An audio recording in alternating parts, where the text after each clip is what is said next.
ഒരു തമാശയ്ക്ക് തുടങ്ങിയ സ്ട്രാറ്റജി ആണെങ്കിലും പ്രണയമാണെങ്കിലും ജാസ്മിൻ ഗബ്രി റിലേഷൻ അവരുടെ തന്നെ നിയന്ത്രണത്തിൽ നിൽക്കുന്നുണ്ടോ എന്ന് സംശയം തോന്നിപ്പോവുകയാണ്.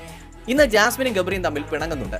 പിണങ്ങാൻ കാരണം മറ്റൊന്നുമല്ല, സ്റ്റോറി പറഞ്ഞതിന് ശേഷം ഗബ്രി അതിനെക്കുറിച്ച് കൂടുതലായിട്ട് മുടിയന്റെ അടുത്ത് എക്സ്പ്ലെയിൻ ചെയ്യാണ്. അപ്പൊ ജാസ്മിൻ ചുമ്മാ അടുത്ത തമാശയ്ക്കിരുന്ന് പറഞ്ഞു, ആ തള്ളു തുടങ്ങിയിട്ടുണ്ട്, അർജുനെ നിനക്കും വേണമെങ്കിൽ ഇവിടെ വന്നിരുന്ന് തള്ളാം എന്ന് പറഞ്ഞത് ഗബ്രിക്ക് ഫീലായി.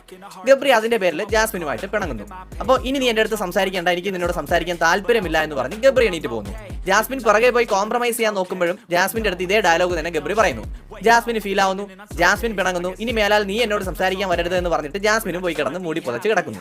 സമയം 12:30. ഇന്നത്തെ എപ്പിസോഡിലാണ് ഇത് കാണുന്നത്. അപ്പോൾ ജാസ്മിനും ഗബ്രിയും കൂടെ പുറത്തിരുന്ന് സംസാരിക്കുകയാണ്. നിനക്ക് ഇത്രയും ഹേർട്ട് ആവാൻ വേണ്ടി ഞാൻ എന്താണ് പറഞ്ഞത്? ഞാൻ എന്റെ ഫ്രണ്ട്സിന്റെ അടുത്തൊക്കെ പറയുന്ന പോലെ ഒരു തമാശ പറഞ്ഞല്ലേ, നീ അതിനെ ആ സെൻസിൽ എടുക്കുന്നതിന് പകരം എന്നോട് സംസാരിക്കാൻ താല്പര്യമില്ലെന്നല്ലേ പറഞ്ഞത് എന്ന് ജാസ്മിൻ ചോദിക്കുന്നു. ഞാൻ നിന്നോട് ഇപ്പൊ സംസാരിക്കാൻ താല്പര്യമില്ല എന്ന് പറഞ്ഞു എന്നാണ് ഗബ്രി പറയുന്നത്. ഒടുവിൽ ജാസ്മിൻ അവിടെ ഇരുന്ന് കരയുന്നുണ്ട്. ഗബ്രി പറയുന്നുണ്ട്, നീ ഇങ്ങനെ ഇരുന്ന് കരയുന്നതാണ് എനിക്ക് കൂടുതൽ പ്രശ്നമാവുന്നതെന്ന് പറയുന്നു. അപ്പൊ ജാസ്മിൻ പറയുന്നു, ഇനി ഞാൻ കരയുന്നില്ല എന്ന് പറഞ്ഞ് കണ്ണീരൊക്കെ തുടച്ചവിടെ ഇരിക്കുന്നുണ്ട്. നീ ഓക്കെ ആവ് എന്ന് പറയുന്നുണ്ട്. പെട്ടെന്ന് രണ്ടുപേരും ചേർന്ന് കെട്ടിപ്പിടിക്കുന്നുണ്ട്. രണ്ടുപേരും ഇമോഷണലി ബ്രേക്ക് ഡൗൺ ആവുന്നുണ്ട്. എനിക്ക് തോന്നുന്നത് രണ്ടുപേരും തമാശയ്ക്കോ അല്ലെങ്കിൽ